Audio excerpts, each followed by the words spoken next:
Hello, everyone. If you like what I'm doing here, please consider subscribing, liking, and commenting.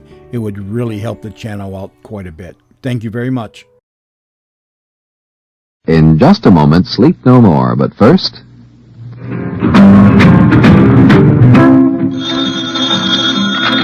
Hello? Oh, hello, Martha. No, just finishing my housework and enjoying NBC Bandstand on the radio. Oh, it's just fabulous. This week they have Freddie Martin and his orchestra, Bert Parks, of course, and Snooky Lanson is the singing star, and the Glenn Miller Orchestra under the direction of Ray McKinley. But why am I telling you about it? Tune it in yourself. NBC Bandstand, live weekday mornings on NBC Radio. And now stay tuned for Sleep No More on NBC. This is Nelson Olmsted. Sleep no more.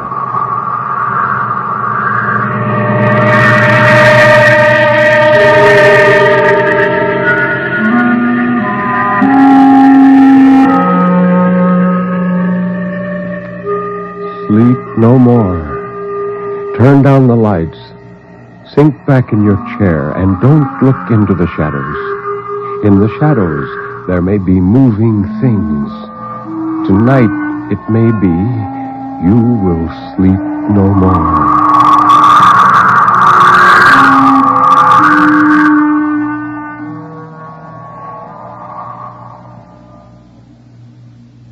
Good evening.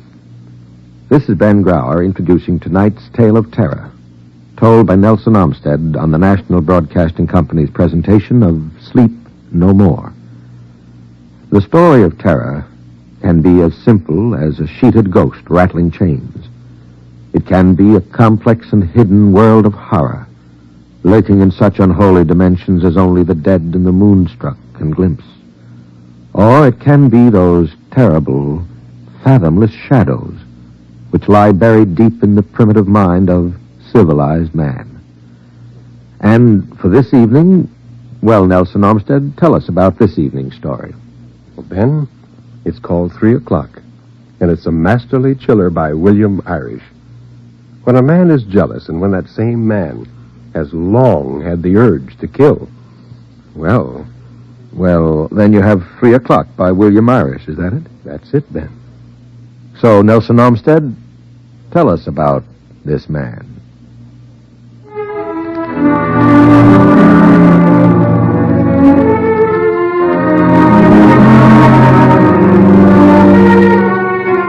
She had signed her own death warrant. He kept telling himself over and over that he wasn't to blame. She'd brought it on herself.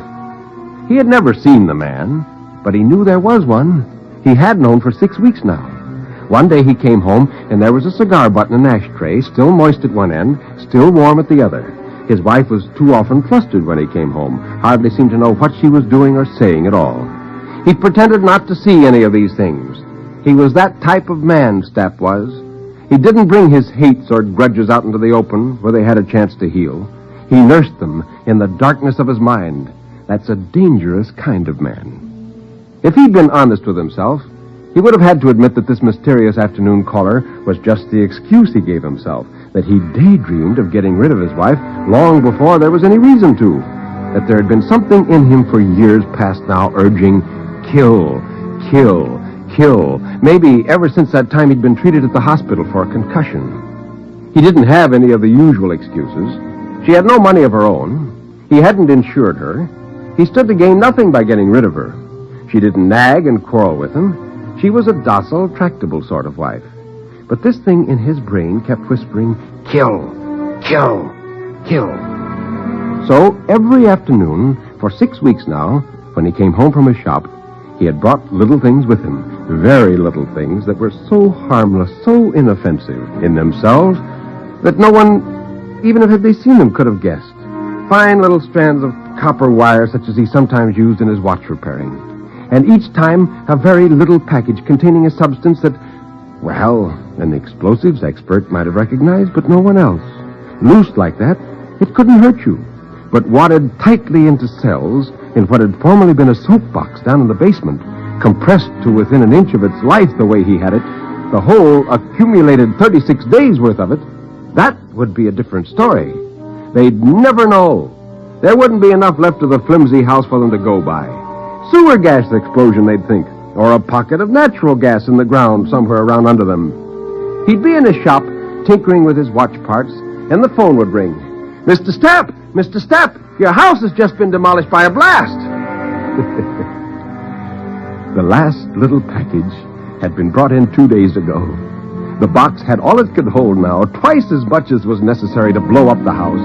The box was set, the wires were in place, the batteries that would give off the necessary spark were attached. All that was necessary now was to hook up the clock, and then today was the day. At 12:30 sharp, he wrapped up the alarm clock he'd been working on, tucked it under his arm, and left the shop. He took the bus, got off at his usual stop, walked 3 interminable suburban blocks to his house, and let himself in. She wasn't home, of course, as he knew. She was out marketing, as usual. He went directly to the door leading to the basement. He passed through it, closed it behind him, and went down the bare wooden steps to the basement floor. She hadn't even known that he'd come down here each night for a few minutes while she was in the kitchen doing the dishes. By the time she got through, he was upstairs again behind his newspaper. It didn't take long to add the contents of each successive little package to what was already in the box. The wiring had taken more time, but he'd gotten that done one night when she'd gone out to the movies. Or so she'd said. The little box, that was no longer merely a box now, but an infernal machine, was standing over against the wall to one side of the oil burner. He was proud of it, prouder than of any fine watch he'd ever repaired or reconstructed. He unwrapped the clock and spread out the few necessary small implements he'd brought with him from the shop. 2 fine copper wires were sticking stiffly out of a small hole he'd bored in the box, in readiness, like the antenna of some kind of insect. Through them, death would go in. He wound the clock up first, for he couldn't safely do that once it was connected. He wound it up to within an inch of its life. He set the alarm for 3, but there was a difference now. Instead of just setting off a harmless bell when the hour hand reached 3 and the minute hand reached 12, the wires attached to it, leading to the batteries, would set off a spark. A single, tiny, evanescent spark. That was all. He wondered why more people didn't do things like this. They didn't know what they were missing. Probably not clever enough to be able to make the things themselves, that was why. He set the clock itself by his own pocket watch, 1:15. Then he carefully guided the antenna-like wires leading from the box through a hole previously bored in the back of the clock and fastened them to the necessary parts of the mechanism. It was highly dangerous, but his hands didn't play him false. And when he'd done with it, it stood there on the floor as if placed there at random up against an innocent-looking copper-lidded soapbox, ticking away. 10 minutes had gone by since he'd come down here. 1 hour and 40 minutes were still to go by. Death was on the wing.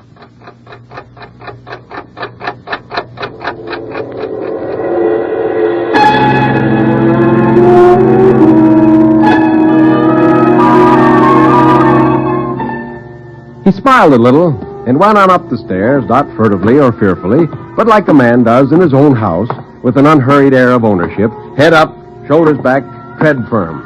As he opened the basement door and stepped out into the ground floor hall, someone jumped on him, caught him brutally by the throat with one hand, flung him back against the wall, and pinned him there. And then the man struck out at him, hit him a stunning blow on the side of the head with his free hand. Stapp's senses dulled into a whirling flux for a minute. And before they had cleared, a second man had leaped down from up the stairs from one of the rooms above, and he said, "Hurry up! Get something to tie him up with, and let's get out of here!" "Oh, good Lord, don't tie..." Stapp tried to say, clawing at his own throat to free it. He wasn't fighting the man off. He was only trying to tear that throttling impediment off long enough to get out what he had to tell him. But his assailant couldn't tell the difference. He struck him savagely a second time and a third time, and Stapp went limp there against the wall without altogether losing consciousness. The second one had come back already with a rope that looked like Fran's clothesline. Stapp was dimly aware of this rope going around and around him, crisscross, in and out, legs and body and arms. "Don't," he panted. And his mouth was suddenly nearly torn in two as a large handkerchief or rag was thrust in, effectively silencing all further sound. Then they whipped something around outside of that to keep it in and fastened it behind his head. And one of the men asked, "Where'll we put him?" "Well, leave him where he is." "No, I did my last stretch just on account of leaving the guy in the open. Let's shove him back down where he was." Well, this brought on a new spasm, almost epileptic in its violence. He squirmed and writhed and shook his head back and forth. They had picked him up between them now, head and feet, kicked the basement door open, and were carrying him down the steps to the bottom. They still couldn't be made to understand that he wasn't resisting, that he wouldn't call the police, that he wouldn't lift a finger to have them apprehended if they'd only let him out of here, with them. They deposited him on the floor by the pipe in the corner and lashed him in a sitting position there with an added length of rope that had been coiled in the basement. As the men left, one of them turned back and said, "Now take it easy, Bud. Relax. I used to be a sailor. You never get out of them knots." Stapp swiveled his skull desperately, threw his eyes at the clock one last time, and then, with the horrible slowness of a nightmare, the man turned and went out through the doorway. The basement door ebbed back into its socket with a minor click that to him was like the crack of doom.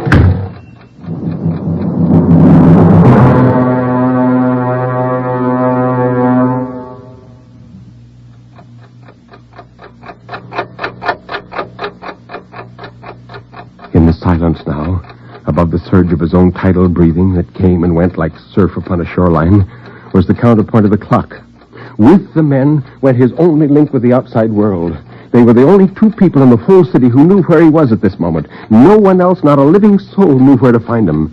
Now what would happen to him if he wasn't found and gotten out of here by 3 o'clock? It was 25 to 2 now, and the clock was ticking so rhythmically, so remorselessly, so fast. And then, at 4 to 2, a door opened above without warning. Oh, blessed sound, oh, lovely sound. The front door this time, and high-heeled shoes clacked over his head like castanets. "Fran!" he shouted. "Fran!" he yelled. "Fran!" he screamed. But all that got past the gag was a low whimper that didn't even reach across the basement. His face was wet and dark with the effort it cost him, and a cord stood out at each side of his palpitating neck like a splint. The tap, tap, tap went into the kitchen, stopped a minute. She was putting down her parcels, and came back again. If only there was something he could kick at with his interlocked feet, make a clatter with. He tried hoisting his lashed legs clear of the floor and pounding them down again with all his might. Maybe the sound of the impact would carry up to her. All he got was a soft cushioned sound with twice the pain of striking a stone surface with your bare palm. An electrical discharge of pain shot up the back of his legs, coursed up his spine, and exploded at the back of his head like a brilliant rocket.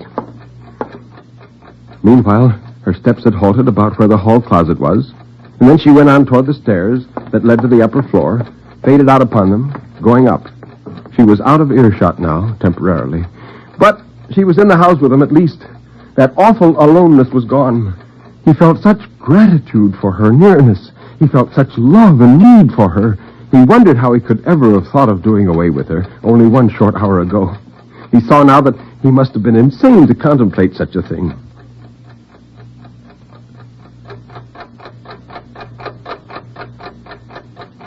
5 after.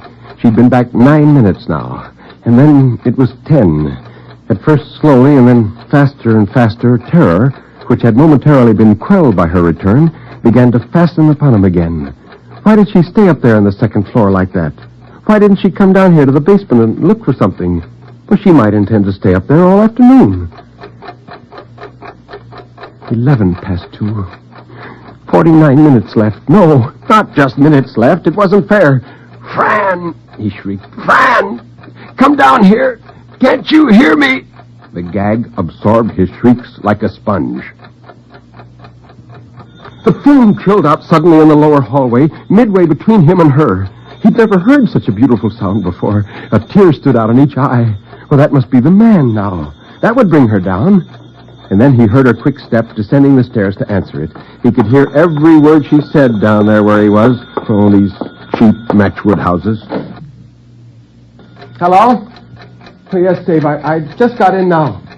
And then, "Oh, Dave, I'm all upset. I had $17 upstairs in my bureau drawer, and it's gone, and the wristwatch that Paul gave me is gone, too. It looks to me as if someone broke in here while I was out and robbed us." Stapp almost writhed with delight. She knew they'd been robbed. She'd get the police now. Surely they'd search the whole place. Surely they'd look down here and find him. And then she said, "No, I haven't reported it yet. I suppose I should, but I don't like the idea. On your account, you know." No, I'm going to call up Paul at the shop. There's just a chance that he took the money and the watch with him when he left this morning. You come out then, Dave. There was a pause while she broke the connection. Then he heard her dial his shop number and wait while they were ringing. Of course, no one answered. In terrible silence, he screamed, "I'm right here under your feet. Don't waste time. For heaven's sakes, come down here." Finally, she hung up, and he heard her going up the stairs again, and he whimpered disappointedly. 1/2 hour and 9 scant minutes more left, and they ticked away with the prodigality of tropical raindrops on a corrugated tin roof. He kept straining and pulling away from the pipe that held him fast, and then falling back exhausted to rest a while, to struggle and to strain some more. How could ropes hold that unyieldingly? Each time he felt back weaker, less able to contend with them than the time before. For he wasn't little strands of hemp. He was layers of thin skin that broke one by one and gave forth burning pain and finally blood.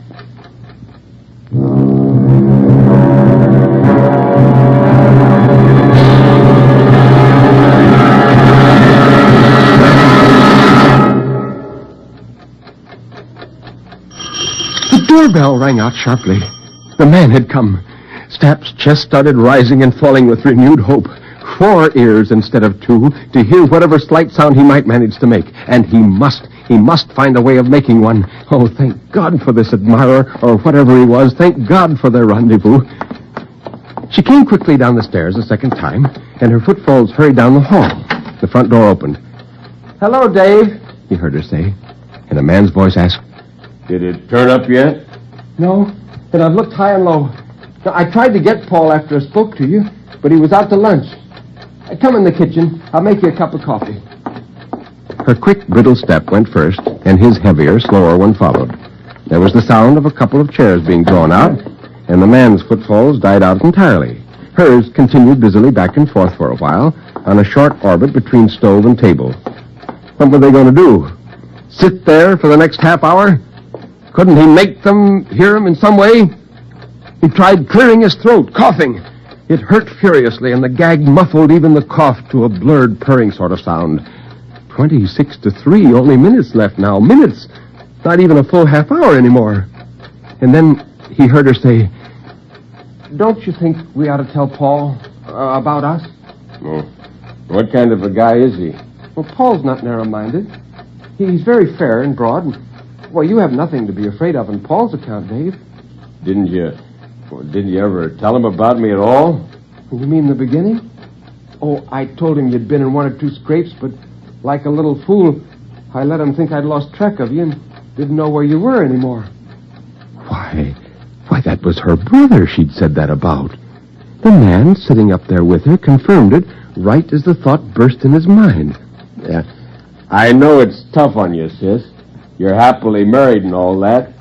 Yeah, I got no right to come around and gum things up for you.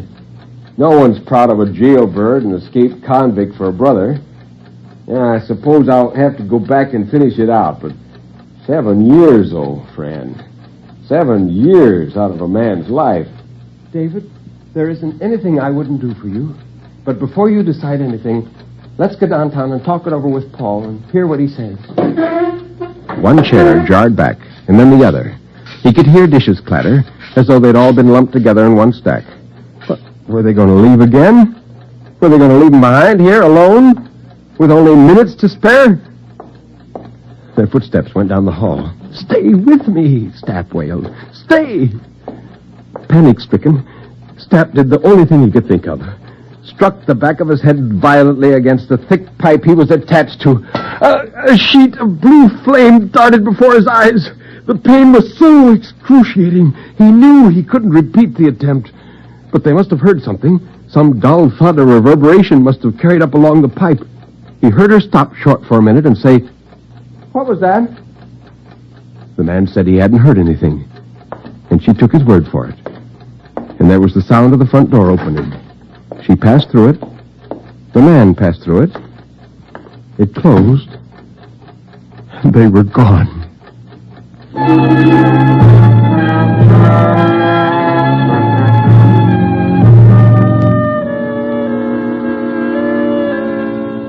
was left alone with his self-fashioned doom a second time. And the first seemed a paradise in retrospect compared to this. For then he had a full hour to spare. He'd been rich in time. And now he only had 15 minutes, one miserly quarter hour. Well, there wasn't any use struggling anymore. He couldn't anyway, even if he wanted to. Flames seemed to be licking lazily around his wrists and ankles. He'd found a sort of palliative now, the only way there was left. He'd keep his eyes down and pretend the hands were moving slower than they were. It was better than watching them constantly. It blunted a little of the terror at least. The ticking he couldn't hide from. Of course, every once in a while, when he couldn't resist looking up and verifying his own calculations, there'd be a renewed burst of anguish. But in between times, it made it more bearable to say, "It's only gained a half-minute since the last time I looked." Then, suddenly, the outside world intruded again. The doorbell rang out. He took no hope from the summons at first. Maybe it was some peddler. Came again. Whoever was ringing was truculently impatient at being kept waiting. A third ring was given the bell, this time a veritable blast that kept on for nearly half a minute. And then as the peal finally stopped, a voice called out forcefully, "Anybody home in there? Gas company." And suddenly Stapp was quivering all over. This was the one call, the one incident in all the day's domestic routine from earliest morning until latest night that could possibly have brought anyone down into the basement. The meter was up there in the wall, staring him in the face. And her brother had had to take her out of the house at just this particular time. There was no one to let the man in. The gas inspector gave the bell one more try, as if venting his disappointment of being balked, rather than in any expectation of being admitted at this late time in the proceedings. He gave it innumerable short jabs, like a telegraph key, and then he called out disgustedly, evidently for the benefit of some unseen assistant waiting in a truck out at the curb. "They're never in when you want them to be." There was a single quick tread in the cement, away from the house.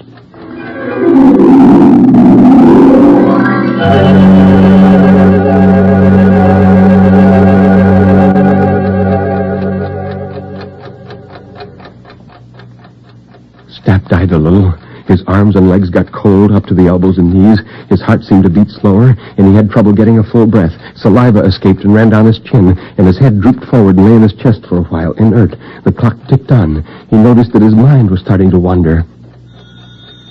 Suddenly, the outer world returned again. This time it was the phone. It must be Fran and her brother trying to find out if he'd come back here in their absence. They'd found the shop closed, must have waited outside it for a while, and when he still didn't come, they didn't know what to make of it. And when no one answered, that would tell him, surely, that something was wrong. Wouldn't they come back now to find out what had happened to him? But how could they dream he was in the basement the whole time? Why should they think he was here in the house if he didn't answer the phone? Fran would become really worried. Maybe they'd go to the police. But that would be hours from now. What good would that do? They'd look everywhere but here for him.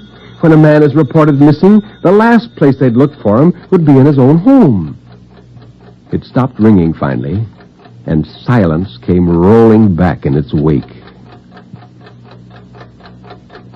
9 minutes to 3. Oh, what a lovely number was 9. Let it be 9 forever, not 8 or 7. 9 for all eternity. Make time stand still. But no, it was already 8. Oh, what a precious number was 8, so rounded, so symmetrical. Let it be 8 forever. A woman's voice called out in sharp reprimand somewhere outside in the open. "Bobby, be careful what you're doing. You'll break that window." She was some distance away, but the ringing dictatorial tones carried clearly. And suddenly Stapp saw the blurred shape of a ball strike the basement transom. A child came close up against the transom to get its ball back. If it would only turn its head over this way, it could look right in. It could see him. The glass wasn't too smeary for that. Stapp started to weave his head violently from side to side, hoping the flurry of motion would attract it and catch its eye. Suddenly, it had turned its head and was looking directly in through the transom, and then it saw him, and it yelled, "Mommy, look!" An adult hand suddenly darted downward from the upper right-hand corner of the transom, caught the child's wrist, bore its arm upward out of sight, but it pointed and said, "Mommy, funny man tied up, look!" The adult voice, reasonable, logical, dispassionate, answered, "Why, that wouldn't look nice. Mommy can't peer into other people's houses like you can." The child's head disappeared above the transom. Its body was pivoted around away from him. He could see the hollows at the back of its knees for an instant longer, and then its outline on the glass blurred in withdrawal. It was gone. Only the little clear spot it had scoured remained to mock him in his crucifixion.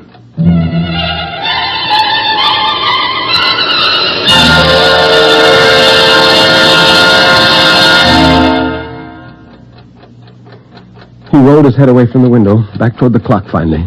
To his horror, it stood at 3 to 3. He couldn't feel anymore. Terror or hope or anything else. A sort of numbness set in, with a core of gleaming awareness remaining that was in his mind. He was making animal noises deep in his throat as the minute hand slowly blended with the notch of 12. Guttural sounds like a dog worrying about a bone, though the gag prevented the sounds from emerging in full volume. He puckered the flesh around his eyes apprehensively, creasing them into slits, as though the closing of his eyes could ward off, lessen the terrific force of what was to come. The hand on the dial gradually became upright. It was 3 o'clock, but he didn't know it. He was shaking all over from head to foot, not with fear, but with laughter.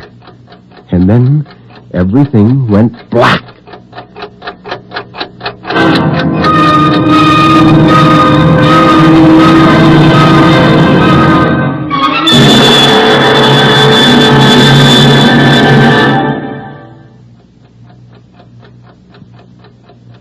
"What's the matter with him, officer? What's the matter with him?" It was Fran, and she was standing over him crying. The policeman was untying the hard, knotted ropes and taking the gag out of his mouth. The officer felt his pulse, and then he said, "Well, he must have passed out, ma'am. But I think he'll be all right. We better get him to a hospital, though." The clock said 7:05.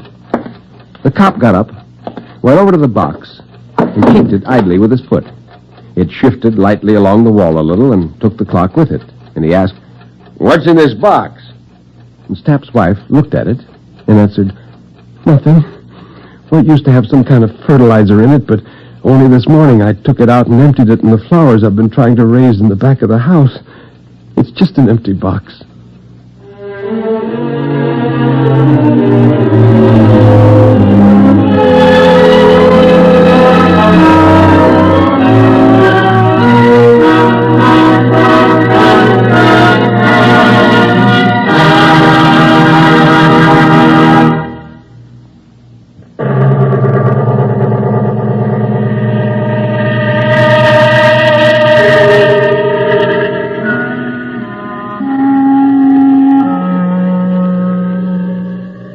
You can turn up the lights now. You can look around you. Nobody is there, really. Everything is all right, isn't it?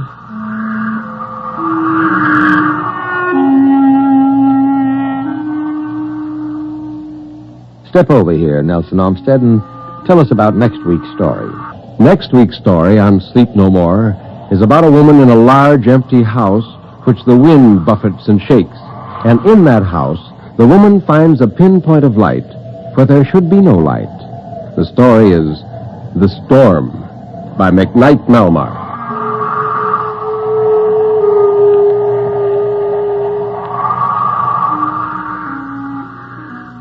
You have been listening to Sleep No More, an NBC Radio Network production directed by Kenneth McGregor. Mr. Olmsted's albums are recorded exclusively for Vanguard Records. Until next week, when Nelson Olmsted will again be here in person, this is Ben Grauer bidding you good night.